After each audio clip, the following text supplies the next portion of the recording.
Well, good afternoon, everyone, and welcome to today's webinar presented by Pratum and PCmatic. Today, as you know, we're going to be talking about one of the most rapid cybersecurity landscape changes that most of us have seen in our careers, and that's the sudden switch to the majority of office workers working from home. Before we get started, just really a single housekeeping note. We will be taking questions from attendees today, so please submit those using the chat feature that you'll have over on the right side of your screen, and we'll have Dave and Terry get the answers to those questions as we go. Now on to today's topic. This spring, most of us were expecting the work from home lifestyle to feel something like a sprint. And now obviously we've realized that it's really an ultramarathon with no known finish line. And it's a crowded race with about 66% of people who still have a job now working from home. And we're realizing that the triage policies we put together back in March really aren't built for the long term. The question is, where do we focus first in terms of making long-term strategies? In this conversation, our two cybersecurity experts will be providing concrete steps that you can take to create work-from-home policies built for the long haul.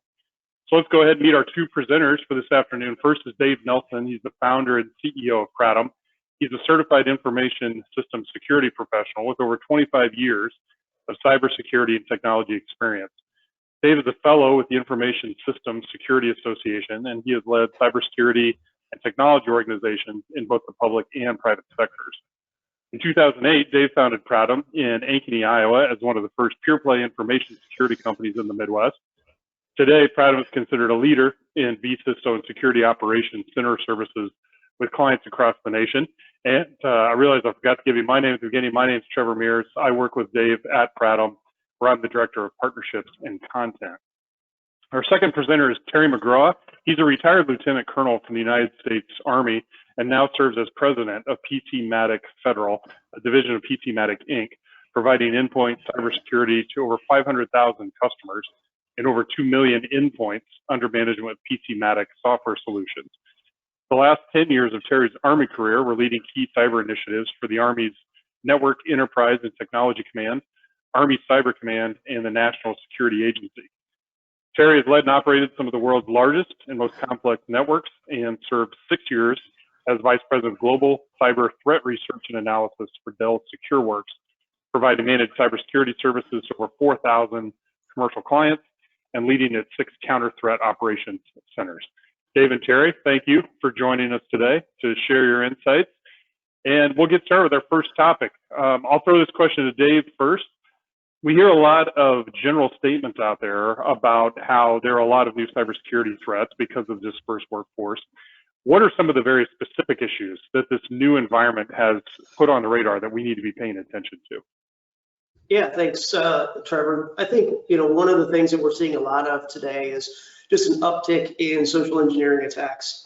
Social engineering has been something that has been growing in popularity as we're getting better at securing our hardware, securing our software, building secure networks, building secure applications. It's getting harder to hack the technology. And so the attackers are pivoting and looking for a little bit easier way into the organization. And so the social engineering attacks have been on the rise.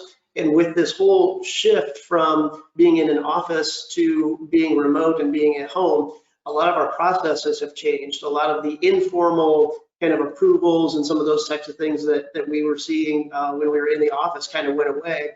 Now you can't just validate with your boss right across the street or right across the office, right across the hall, down the hall about a transaction that they want you to make, or validate with a team member about code that needs to be pushed. So there's a lot of confusion, a lot of processes that weren't kind of solidified during this kind of work from home transition, and so the attackers know that, and they're capitalizing on the chaos and just really pushing forward in a lot of the spear phishing campaigns, general phishing campaigns, pre-texting, or kind of those fake phone calls pretending to be somebody that they're not. Seeing a huge uptick in that. Terry, what specific threats are you seeing out there? Yeah, I think it actually the COVID and quarantine scenario has accelerated and exacerbated parts of the cyber threat landscape that have been there for a while, but have had a limited vector because we had mobile workforces before, but now everyone's sort of a mobile workforce. And the measures that we took to ensure the mobile workforce was secure now have to apply to your general population. And I don't think the architectures of our businesses were well equipped to do this at scale. The Internet of Things, as it has already started to expand the cyber threat landscape and the attack surface that everyone's operating in. But within the confines of your business environment, you ostensibly had an architecture that you had more control over. You had policies and procedures in place. And Dave brings up an excellent point. I mean, one of the reason social engineering work and deep fake still works is that people lack two-party systems or two-party check systems. Business email compromise is still a huge problem because if I get something that looks legitimate and I'm responding to the CEO's email, et cetera, I don't validate that in fact came from the CEO. If I got a call from a CEO that sounds like his voice asking me to do something that's probably a little anomalous or a little bit suspect, I should have a two-party check system. And we've just, again, extended and exacerbated the landscape that we were dealing with before. But now we just have to the sprint is, as you said, is a marathon. We're going to have to start looking at how do we reconfigure our architecture to account for the extended attack surface that was limited before, but now is quite broad. So you both talked a little bit about how some of these threats have been expanded from what they were in the past. What are some of the new threats that you've seen emerge that weren't as on our radar before we went to work from home? You want me to take that, or you want to take that one, Dave? I would say that look, e-crime is accelerating for two reasons. Number one, it's about the fastest path to monetization. So the amount of money to be made in e-crime is unfortunately still growing exponentially, and our ability to thwart it seems to be going down. But related to that is there's a global underground economy that feeds this. The barrier to entry to being an e-criminal now is just a desire to commit crime. I can rent my infrastructure, I can rent my software, I can rent everything I need to be a criminal is all freely available, and I can lease that infrastructure to create attacks. So the prevalence of it and the low barrier to entry, I think, is what's accelerating what we're seeing. And unfortunately, social engineering still works, but the tools of the trade are now, 5-8 years ago, folks needed to know how to craft these tools. They need how to employ these tools. Now it's literally just a desire to commit crime, and I can go find the tools that I need to exercise that. So I think the rapidity of how quickly tradecraft becomes commoditized and then reused in the e-crime environment is one of the biggest upticks we've seen. Yeah, I don't know that there's necessarily a lot of new attack vectors that have come, just from COVID or work from home. I think certain things are working more effectively, in certain environments, and like Terry was saying, you can rent all of the infrastructure you need. When you think about war, and Terry's got a military background, when you think of a physical war and the tools it takes to declare war and to carry out a war, the United States was well positioned because we had the infrastructure to build all of the equipment that we needed to sustain that. And now in this cyber environment, you've got a very small organization that maybe isn't even funded by a nation state that decides that they want to just rain terror in cyber world. And for a few bucks, they can lease a tremendous amount of resources from Amazon or Microsoft or Google or whoever they want, and they can target and they can overwhelm and they can do a lot of stuff in a very short period of time. It's becoming this constant catch-up game, right?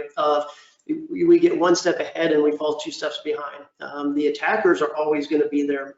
Those guys, the criminals, are always going to be there.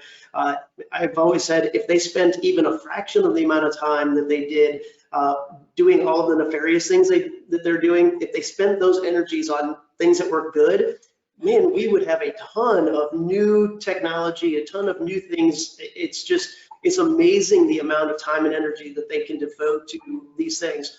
From a company perspective or from an organization perspective, you've got to stop and you got to think about, am I positioned to be able to defend my organization against all threats, cyber threats across the world? We don't have to do that from a physical perspective. If I have a physical threat, I call the police department, or I call federal authorities, or I call the military, and they're going to deal with those physical threats from across the globe. From a cyber perspective, we don't have that, right? And so even Cyber Command is trying to figure out, how much of this is our responsibility, and rules of engagement are changing, and we as a society have to decide how much of this do we want the government to handle on our behalf, how much do we want to do on our own. Are we going to make offensive security by companies okay and legal? Are we still going to kind of say that's a bad thing? So you're trying to figure out how we deal with some of these threats that are just constantly evolving and changing, I think, is our biggest problem. It's not necessarily that there are new things, it's they're being maybe directed in new ways, or ways that we didn't, we got really good at protecting over here, and so we didn't worry about this because those attacks weren't coming as fast and furious. Now that we got really good over here, again, those guys are pivoting, and they're using these things that we weren't protecting against, or that we weren't spending a lot of time and money on. It forces us to refocus over here, and as soon as we get really good there, then they move to the next group over here. What are some of the specific areas that you're alluding to there, Dave, that right now hackers seem to be going after because of the work from home environment? You both mentioned a little bit about disrupted business processes, so you can't shout over the cubicle wall to confirm something. Terry, you talked about the need for multi-factor authentication. What are some other areas that you see hackers exploiting because of the environment that we're in now? Yeah, I think a big part of it is, our old security architecture, the old security model that we've used for decades now has been kind of what we call device-centric, right? So we focused on protecting the device, and if we could protect the device that was accessing our data, we could protect our data. Over the last several years, that's changed, and you may have heard things like zero trust architecture and some of these other things, but we've got to move to this environment where I don't care what device you're accessing my data from. I don't care what location you're accessing it from. I need to protect the data, because the data is what moves around either inside my environment or jumps outside of the environment into a supplier environment or a vendor environment or a client environment, and then it jumps right back in, right? So it's this whole cycle, and then this life cycle of this data moving all over. We've got to get much better at saying, I need to not focus on trying to secure a device, because like right now from this work from home, we sent people home and not everybody had a laptop. Sure, great. The people who normally worked from home or worked remotely or had that flexibility, they had a company-owned laptop, it was configured and secured and everything else. Everybody else, well, you went home and we immediately turned on VPN that we didn't have turned on before, and we let your home computer that everybody else in your house uses, it's all compromised, it's got viruses running all over it. We allowed that to connect back into the corporate network or into the corporate cloud. Now all of a sudden, we've got all of these unknown devices and these big, huge threats sitting out there that we just haven't managed. And we took that risk for a certain period of time, saying, hey, we can do this for the next 90 days. Everything should be done by June, and everybody would be good, and we'll be back to work. And now here we are, September, and we're still talking, well, maybe it'd be next June if we're lucky, right? So trying to really go back and reevaluate some of those risks that we took early on. How do we change our model from not worrying so much about the device-centric security, but moving to that data-centric security model? And it's not easy. It takes a lot of thought and planning, but that's where we're at right now, is kind of accelerating that process and saying, hey, we've got to start thinking about this today. Some organizations are really far ahead. They've been thinking about this for a long time. Others haven't even begun. And if you haven't begun, you're behind the 8 ball already. Yeah, truly multi-factor authentication. I'm a big fan of zero trust architectures. But at its core is being as granular as you can in user object permission schemas, right? And validating that the data and the user is scoped to the exact access they need and is validated every time. And even data-to-data multi-factor authentication, right? I mean, and so I think Dave is spot on. What we did is we just expanded our attack surface, but the problem sets were there. Social engineering always existed. And I can't tell you how many times I've walked in an organization where they swear they had multi-factor authentication, but they didn't have it everywhere. Even complexity wasn't enforced, and logout. I mean, I briefed at Gartner and RSA year over year for about 5 years, and I would brief the incident response trends that we saw from our organization. And sadly, the percentage points barely moved from year over year. I mean, we're talking about the same fundamentals, and now we've just broadened the aperture for those fundamentals to fail at. And so I do think that this is primarily an architectural problem, but it's an architectural problem that is exacerbated again by the fact that we're not doing basic blocking and tackling. We don't have MFA involved. We don't have a good handle on our data, the data structures. We don't have full asset enumeration. All of the problems that we were able to sort of gloss over and contain because we had an office environment and a somewhat contained environment. Now you just, you've taken that and broadened the aperture again. So I think it's now time, if you haven't already, like Dave said, you really do need to start looking at methodologies by which people, you just assume that everything is dirty. You have to look at containerization, you have to look at MFA, and you have to look at segmentation, and even really look micro-segmentation. Architecturally is how we're going to address this, because unfortunately social engineering works a lot. Otherwise, people would be making billions of dollars in e-crime. So that's a lot to absorb. If we hear that, like when we're talking about, we need to change our architecture, we need to be thinking about our permissions, those kinds of things. How do you recommend an organization start to tackle that? So if we walk away saying clearly we need to make some changes to adapt here, what are the best first steps to get going in that direction? You want to go for it, Dick? Go ahead. No, so I like to start with a macro model, right? So there's lots of frameworks, whether it's NIST 800-53, there's, MITRE ATT&CK, that when they deal with pieces of the problem set, MITRE ATT&CK is based on your adversary view, 800-53 is very programmatic view of your environment building a maturity model. But if you raise it up one level and you looked at it and said, I need 3 major things to reduce my business risk in a cyber environment. I need to have sensing technologies that determine adversary and access to my environment, which most people have some level of. I need a view of myself.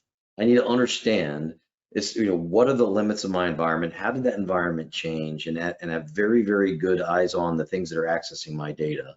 And then I need a really, really good handle on all of the things that are mission critical in my environment and those who I do business with. And that's not really hard to envision, right?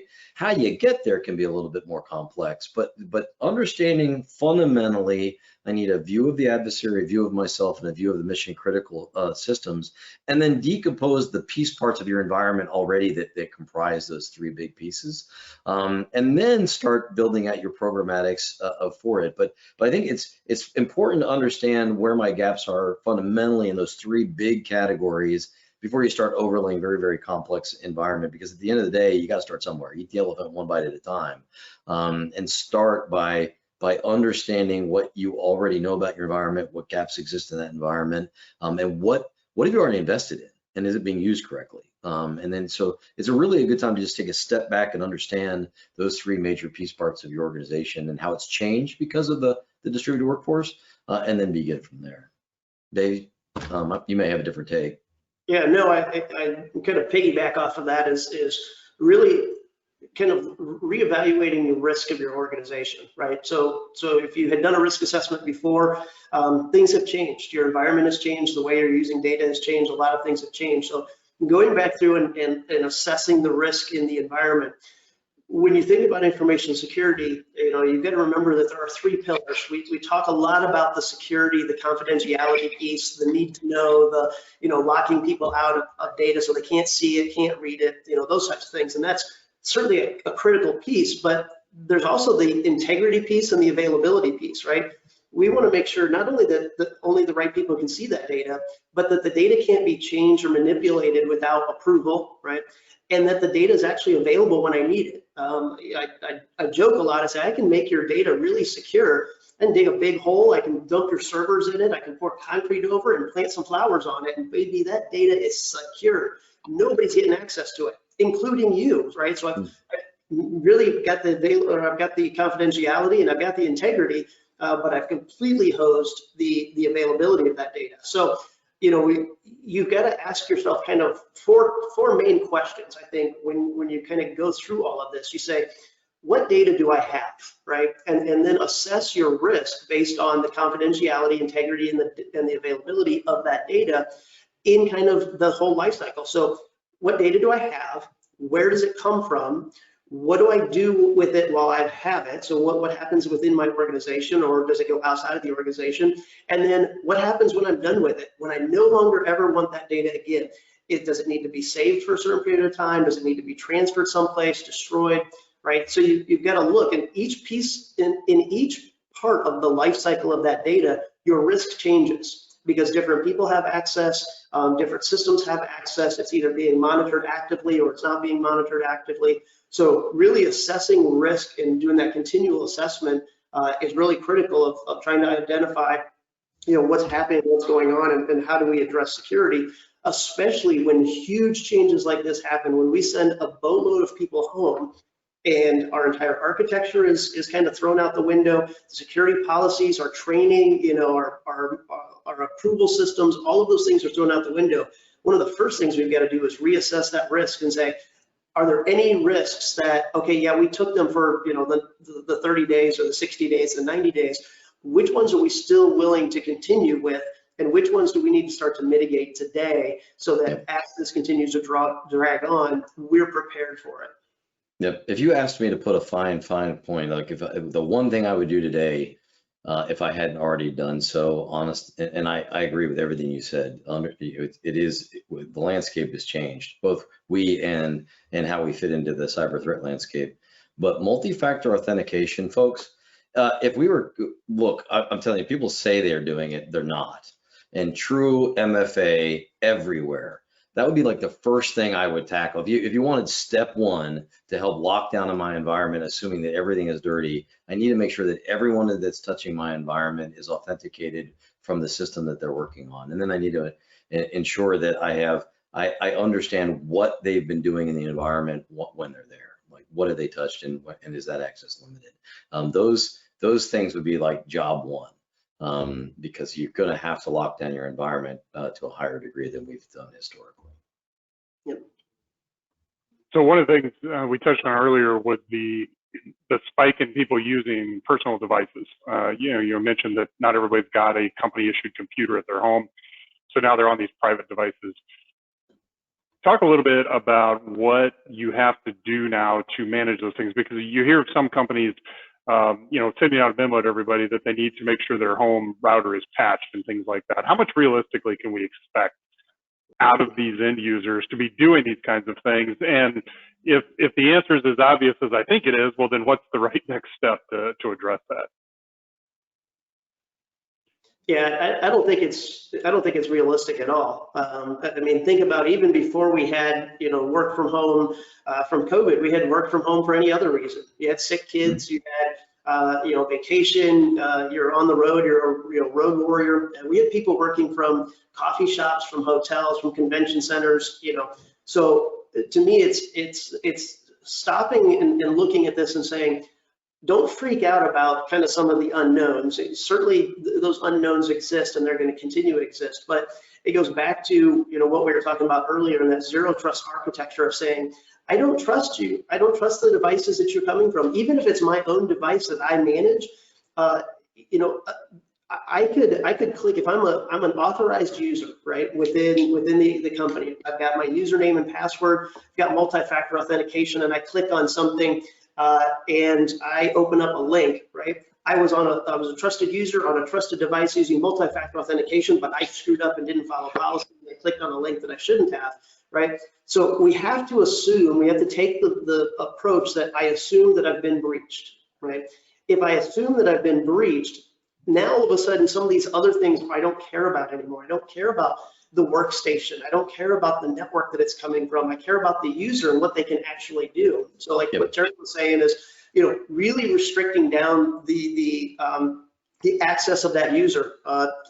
Take ransomware today, right? So if I click on a phishing link and I get ransomware, I as an authenticated user, anything that I have access to is subject to being encrypted, right?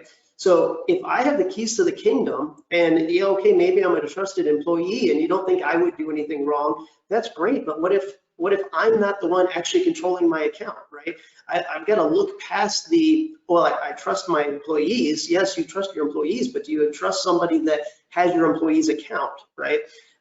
You've got to take precautions against that and say, hey, if we restrict down what access Dave has to only what he absolutely needs to do his job, we can then restrict the depth to which that ransomware can get into our organization and start encrypting files, which reduces the scope, which reduces the cost, which reduces downtime for everybody else.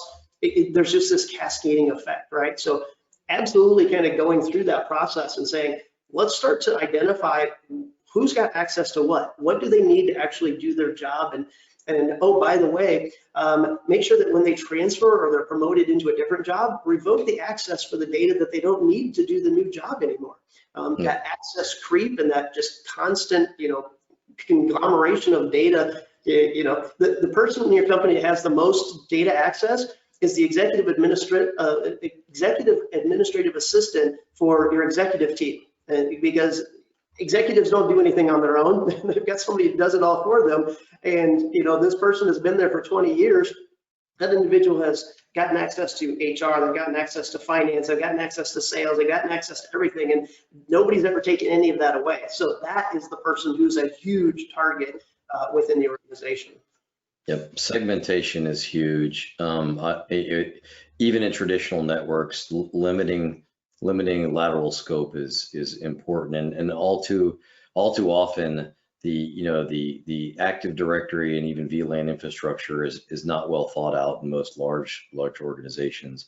But I think micro segmentation has been growing for a while, but it's been cost prohibitive and very intensive to implement. I think with now more cloud native environments, and I think with the need, being the mother of invention, I think we'll see more micro segmentation solutions hitting the market soon. And essentially, you are limiting the access to certain data at a transactional level. Like, I establish a connection, I access it, it's torn down, and that that limits your lateral movement capabilities quite a bit. So I think we'll see more of that as sort of as a countermeasure measure, sort of development. And I would not be surprised to see more solutions start to hit the market on that. But you don't need to have a micro segmentation solution to start segmenting your network.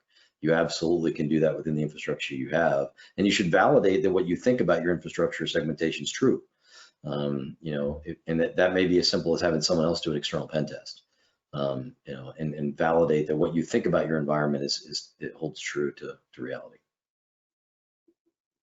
As companies are getting more involved with some of these personal devices and home networks, what are some of the legal concerns that we need to think about as network administrators and IT experts? Yeah, we were talking about that earlier in our prep call. And I'm not a lawyer, so I'm not going to lay claim to the fact that I can provide legal advice here. But I will tell you that any time that you're going to extend a corporate view into a privately owned device, there is innumerable complications that are associated with that. And both the business and the person are open to liability on that access. So I think the best that we could hope as business leaders is that we can help train, coach, and even enable, like provide your home users software solutions that they may not otherwise have. Pay for their antivirus, pay for a VPN solution if you don't already have one implemented. Help them lock down their own environment with you providing, TTPs, good, training tips for home use, how to lock down their own environments. Ensure that everyone's using an authorized VPN to get in. Make sure that they have an antivirus solution that's implemented and updated. Make sure that the basic blocking and tackling is done. But when you try to extend your visibility down to that device, then that's when you open the morass of liability concerns. Who's accessing my camera? Do they access my file? It's as a business leader, I don't think I want to get in that environment. I think Dave's earlier point is the smarter way to go is just treat everything like it's dirty and lock down your internal data systems rather than try to play whack-a-mole at the end user, because I think it just opens yourself up for liability concerns that you won't be able to extricate yourself from. Dave, what? Yeah, I totally agree. And like you, I'm not an attorney, so this isn't legal advice.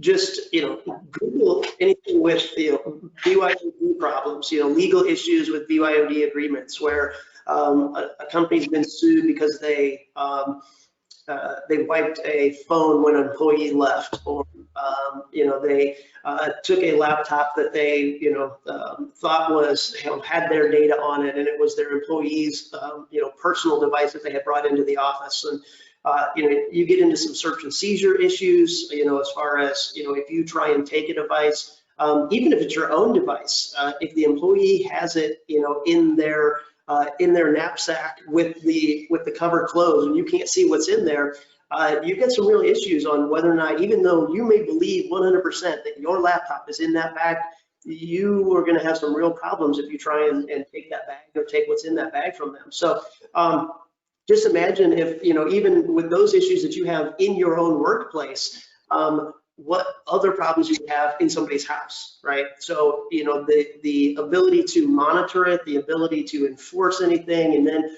what happens when it doesn't work? Are you going to send a tech out to do the install? Is that going to be a new job requirement that you've got to be able to support your own IT infrastructure for all of your work from home employees? What's that going to look like? And you then also, once you start taking some responsibility, you also start taking some of the liability for that as well. So what happens when that network is the source of a breach and you had some responsibility to make sure it was secure? You now have some of the liability for that breach because it wasn't secure. So you want to really draw a very hard line on some of these types of things, and just go back to get HR involved, get your legal team involved, get some experts. Don't just rely on your in-house legal team that helps you with kind of general business stuff. You've got to have somebody that really understands technology law and how that's applied in these different places. And then the other thing is really looking at employment law as well, because in certain states you can do things with employees that you can't do in other states. Yep. How do you deal with break time for employees, or how do you deal with leave, right? So do you completely disable somebody's access when they're on leave so that they can't do work, so that they can't claim, well, I was never really on leave because you made me check my email? There's just a ton of these employment issues that come down, and it's a little bit easier when you can say, well, you weren't in the office, so I know you weren't working, or you shouldn't have been working because you don't have your own computer, we don't provide you a computer. Now you've got these employees, maybe they're even hourly employees, that are checking their email at midnight. Now they come back and say, well, hey, you let me check my email at midnight, you didn't say I couldn't do it, and so now you owe me overtime for all of that time that I was doing, working on all of those. So just a ton of issues that you've got to get kind of fleshed out, both from the hardware side, from the employment side. So definitely want to get some legal team involvement in some of these conversations.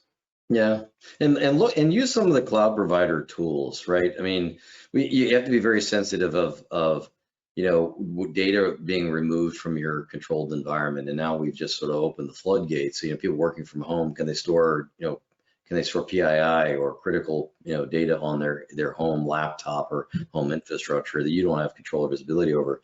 Leveraging things like the Google environment or Microsoft O365, and controlling access and manipulation of those documents within that environment, and not allowing it to simply even having a policy in place, right? I mean, we're talking about legal matters.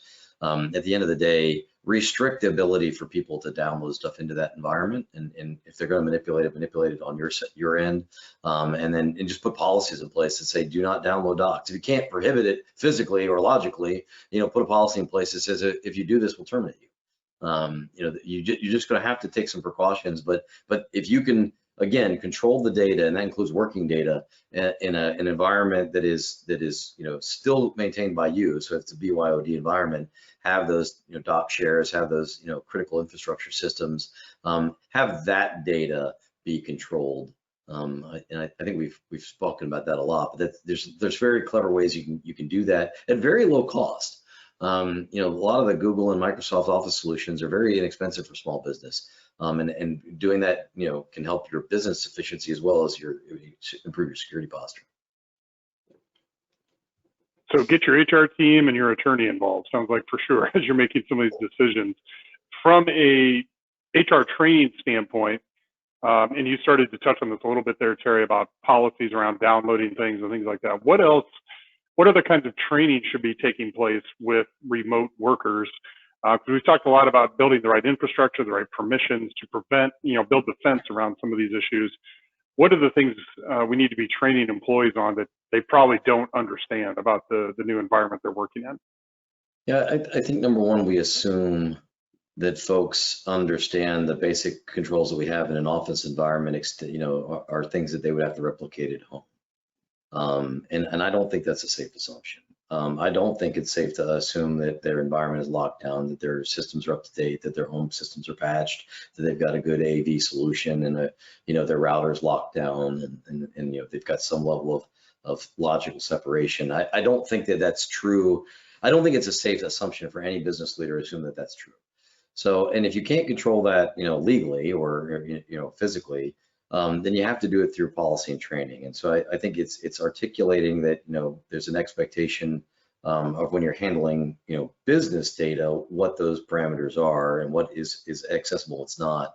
But then, help them in their home environment, do the same things that you would do in your business environment, provide TTPs, provide training. And I think it's a great opportunity, normally on this annual or maybe even a quarterly training cycle, if you're really advanced, there's nothing keeping you from doing it more frequently and more often. And if you don't have a formal training program, leverage one, know before. There's lots of them out there that can help you do this. But then ensure that, like when in my last organization, we would send out a home newsletter.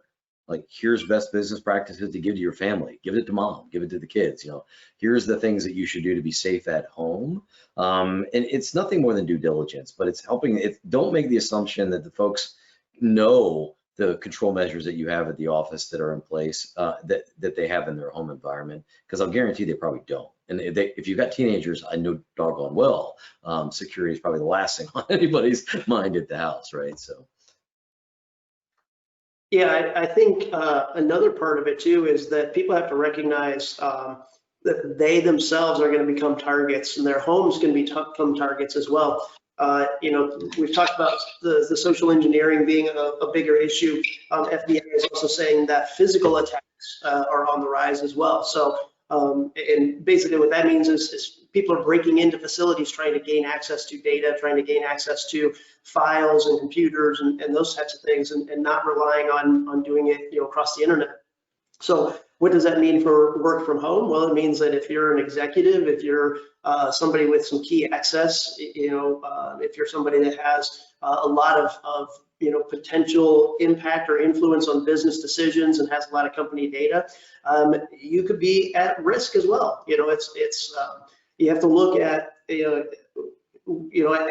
at the office, we've got a lot of these clean desk policies. Everything's got to be in a locked file cabinet. You've got to lock your workstation when you leave it. Those types of things. And people go around and they check. And so if there's a burglary at 10 p.m. at night, after the office closes, it's going to take them a while to get to what it is that they're looking for, and that is going to hopefully give the police time to get there and apprehend them and take care of the situation. Is that same thing going to happen if you're targeted at home? If you're the CEO, if you're a VP, if you're a senior development manager, and you've got some intellectual property, and it's just at your home office, and there's lots of folders sitting on your desk, and you're like, well, nobody else is around, so it doesn't matter if I leave them here, or if your workstation is sitting there, wide open. Those types of things can become a reality. And so we've got to begin to talk to people and say, hey, cars are being broken into and things are being stolen because people are watching and they see that there's a computer going into the back seat. They may or may not care about what's on the computer. It could be they just hope to take that computer to a pawn shop and make $75 so they can go get their quick score on the corner drug market. But they may also be looking and watching and saying, I know exactly who that person works for, and I wonder what data is on that machine, and I'm going to go find it, and I'm going to go see if I can sell some of the data that's on there. So we can't downplay the physical risk. I don't want to make people feel like, oh my gosh, this is a real thing, and I'm going to get burglarized tomorrow. It's certainly not something that's a huge high risk for everybody, but it is something that we probably need to start thinking about a little bit more and starting to think, if we're going to have a lot more people working from home, do we need to require people to put things in a fireproof safe? Do we need to have certain things taken care of at home that we typically would have done, in an office environment. Yeah, I would avail yourself to some social engineering training as well. There's a couple of companies out there that specialize in training. I think social engineering training specifically, we usually lump it all together in our annual training session. But I would call out specifically. There's a couple of really good companies, and I'm embarrassed because the names escape me. And but they actually have a very, very good training awareness program that make you very sensitive and aware of social engineering techniques, and your team will get more sensitized to it. And I think that's important, especially in this environment where it's even easier to do social engineering attacks against a distributed workforce. Yeah. The best scams you won't see coming, right? I mean, the thing about the best con men out there are the ones who you trust and believe and have built a relationship with you, and I mean, those are the ones that people get taken for big, huge scores on. So like Terry was saying, train your employees, provide them, the expertise so that they understand that they're under attack and they're being targeted, and be able to identify some of those, things that are coming at them. Can you talk a little bit about some of the new social engineering threats that are out there? I know when we talked earlier this week, Terry, you talked about deep fakes coming in the voice realm specifically. Mm-hmm. What kinds of things are out there that we need to be keeping on our radar?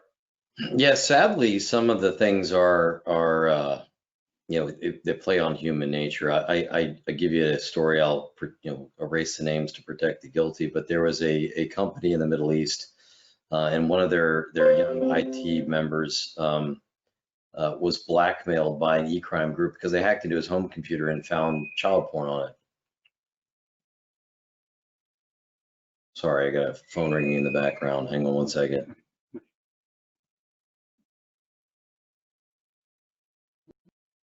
All right, we'll just have to talk through it. So the bottom line is the adversary group hacked his home computer. They found child porn on it, and then they blackmailed him to give his credentials to log into the systems that they were trying to hack into.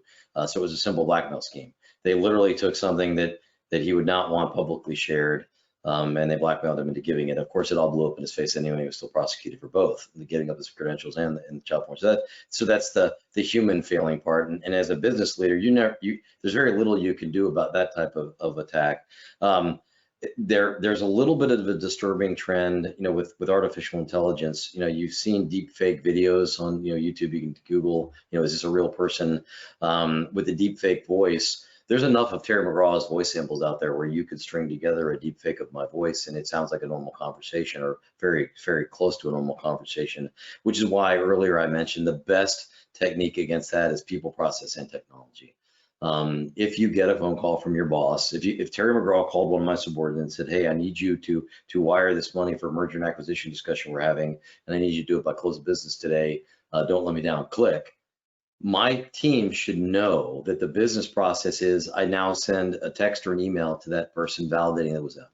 And conversely, if I get an email that says the exact same thing, I now pick up the phone and call. It should be a two-party check system. At the end of the day, it's your best defense is business, process, and technology, people, process, and technology. And if you adhere to those two-party check systems, a lot of the social engineering stuff comes apart, but it requires you to be pretty stringent about that. Yeah, a big part of this too is kind of changing the way that we look at security monitoring, right? We relied a lot on patterns in the past. We relied a lot on traditional SIEM, security information event monitoring, and those things are still great and they're still useful.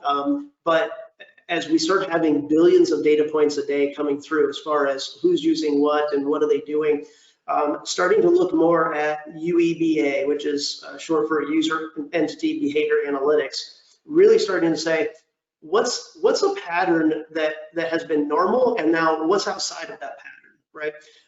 Okay, yeah, I got an email from Terry, but I've never gotten an email from Terry before, so that in and of itself might be, elevating the risk of that. And then the content of that is that I want a, specific transaction. Well, that increases the risk. Right, so now all of a sudden I can assign a risk score to that email and say, hey, this email from Terry is really high risk. Really evaluate it and look at it to make sure that you know that it's from Terry and that you can validate what he's asking you to do. Same thing with, it's not just the users, it's the entities or the devices, right? So a device that's on the network or the device that's connecting to data usually only comes in through, maybe this API, and it only makes these calls and accesses this data. When all of a sudden it comes in through the same API but tries to access other data, or it comes in not even from the API, it kind of tries to make like a direct data connection and start doing things, all of a sudden, all of these things can increase the score of the riskiness of that device or of that user and the behavior, and say, how do I analyze that, and what threat patterns do I have? So you start looking at things like machine learning and artificial intelligence that can start helping predict some of that and providing, a little bit deeper insight into that. And it's really encouraging. Still very much in the infancy. I don't want anybody to get super excited about AI and ML and it's going to change the world here tomorrow. We're still in the infancy of all of this, but there are some really good prospects for how we're going to be able to start seeing some of these changes and some of these behaviors in a whole different light, and not having to rely on humans and our little antenna going up, or the hairs on the back of our neck going, oh, hey, I'm not sure about that. The machine will be able to kind of do that for us and help guide us through that a little bit. So we won't have to rely quite as much on our intuition or our gut. We'll be able to allow our users to get a little bit of a help from the system to say, hey, evaluate this request or evaluate this behavior a little bit before you take action on it. Good.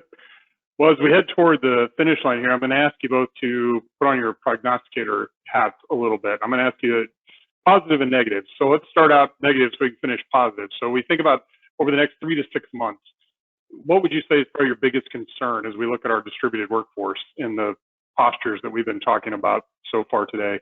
What concerns you the most in the coming 3 to 6 months? Distractions. There's just so many distractions right now.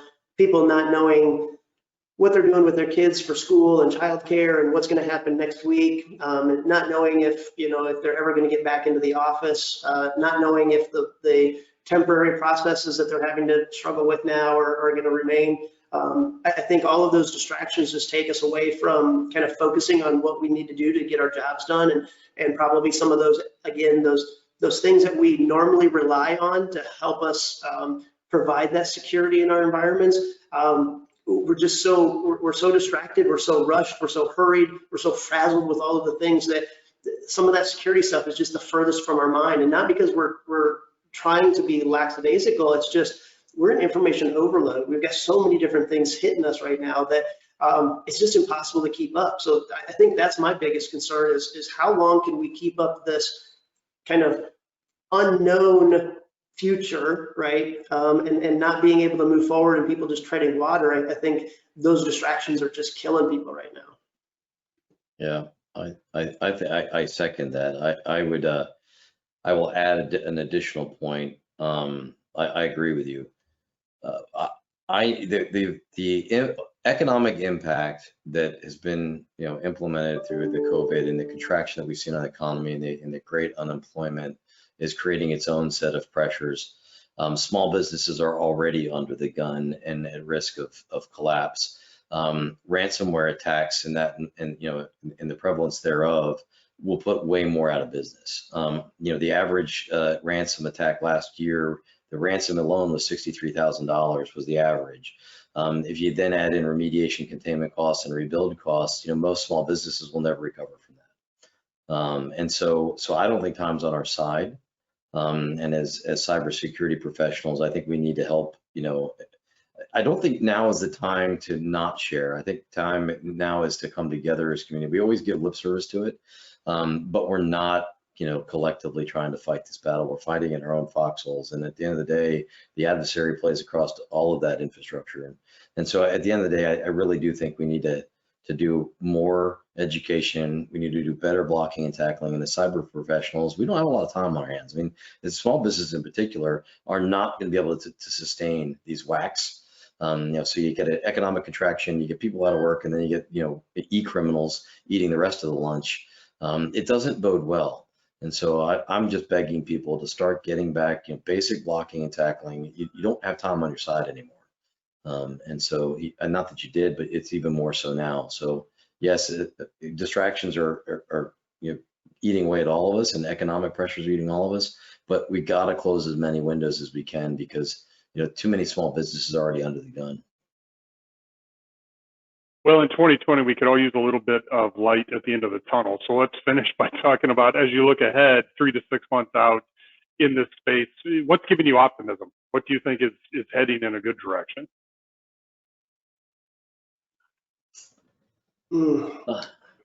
That's obviously a tough question in this year, isn't it? Well, no, I was just going to say, I think the same thing that's made it difficult is also the same thing that's going to make it better, right?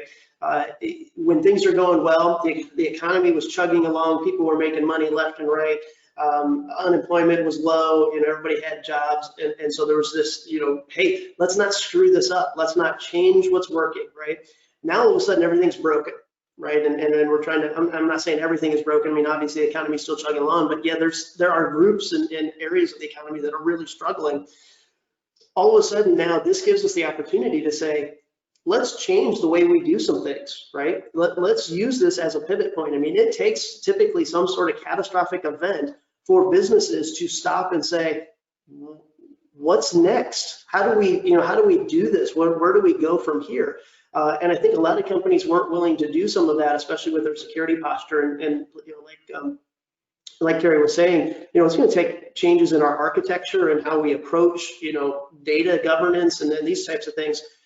Nobody's willing to upset the apple cart before. I think this is going to give us the opportunity, and we're seeing this. We're seeing business leaders saying, hey, if I've got to change a gazillion things right now, what else should I be changing? What else, if we're going to go through a huge, massive transformation, let's get it all done. Let's just throw it all on the table and see what sticks, right? So I think the good thing is you're going to see lots of organizations looking at security in a new way, willing to consider things that they were never willing to consider 6 months ago. Moving to this zero trust architecture. Most organizations would never have even had a conversation about that 6 months ago. Now, all of a sudden, it's one of the highest trending Google searches for technology right now, that's out there. So obviously some things are changing for the good. Yeah, I think the parting thought is we've gone through dark times before, I've always been impressed, my background is military, but the ability for the human spirit to endure and overcome even the greatest of hardships, I think is a defining characteristic of the human condition. And I think that in this area, we too will overcome. I do, and I agree with you, Dave. I think that, never let a good crisis go to waste. This is going to force us to accelerate and rethink things that we should have done already, that we've known for a long time. Zero trust architectures are not new. Multi-factor authentication is not new. Distributed environments are not new. These things have been around for a long time, but we've not had forcing functions. So let's use those forcing functions to our advantage. But at the end of the day, I do think it's time to, as a community, to do more sharing and collaboration and be a little less risk averse in sharing information across party lines. I do think that it's time for our community and have more of these kind of discussions, have more participation, do more education, in the distributed environment and make it more accessible. But at the end of the day, this too shall pass. Well, thanks for the good news. We appreciate that and giving us a lot of good things to think about. I appreciate the conversation here today. A lot of tactile things we can do in there in terms of looking at specific policies and things we can adapt in the next few months. Appreciate your input. Obviously, anyone who is watching this with us today or watching a recording in the future, you can always go to Pradam and PCmatic for more information on any of the things that were discussed today and to get in contact with anyone on Dave or Terry's team to find out more about how these organizations can help your company prepare for the environment that we all find ourselves in here in 2020. So Dave, Terry, thank you for your time today. Thank you to everyone for tuning in and joining our conversation, and have a great afternoon. Thank you. Thanks.